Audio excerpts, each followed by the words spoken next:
The Static Seer. The Day the World Whispered.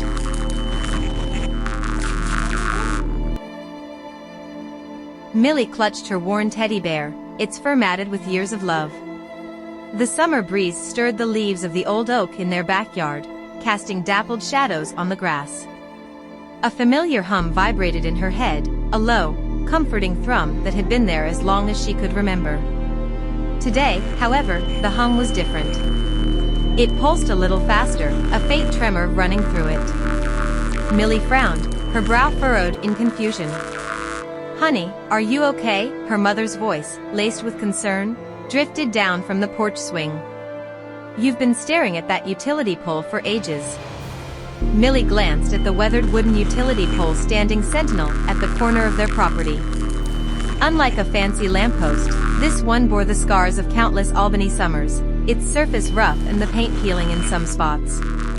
"It's talking to me, Mom," Millie mumbled, her voice barely a whisper.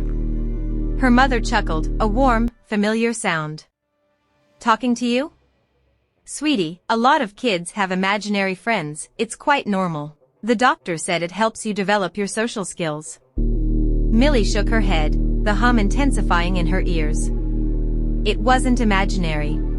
This was different. "No, Mom, really. It's saying something about a lost ball." Her mother's smile faltered. She knelt before Millie, her eyes filled with concern. "A lost ball, sweetie? Maybe it's Mr. Johnson's dog, Fido. He loves chasing tennis balls into the bushes."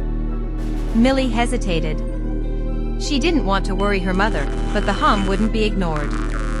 "No, it's blue, and it's stuck in Mrs. Peabody's tree." The words tumbled out before she could stop them.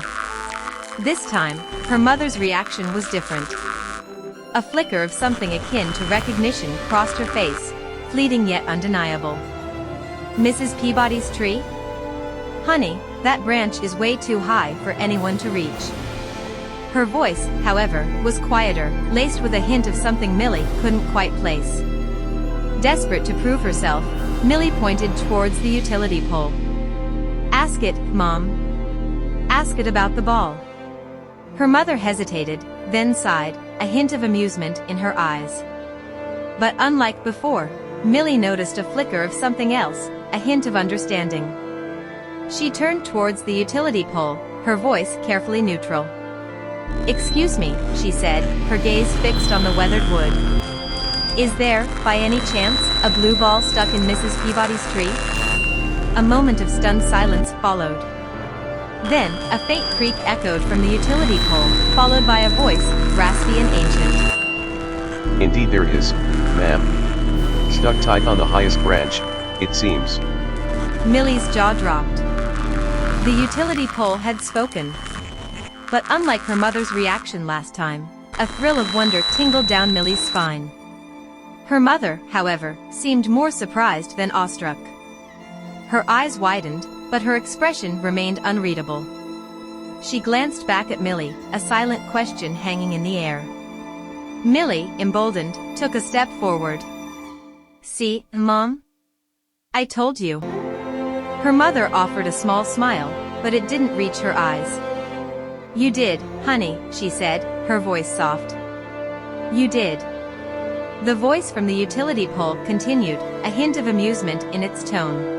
"Seems the young one here has a special connection, wouldn't you say?"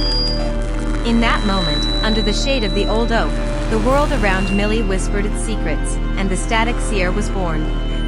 But a new question bloomed in her mind, a question about her mother's knowing gaze and the hint of a similar connection hidden within her own family history.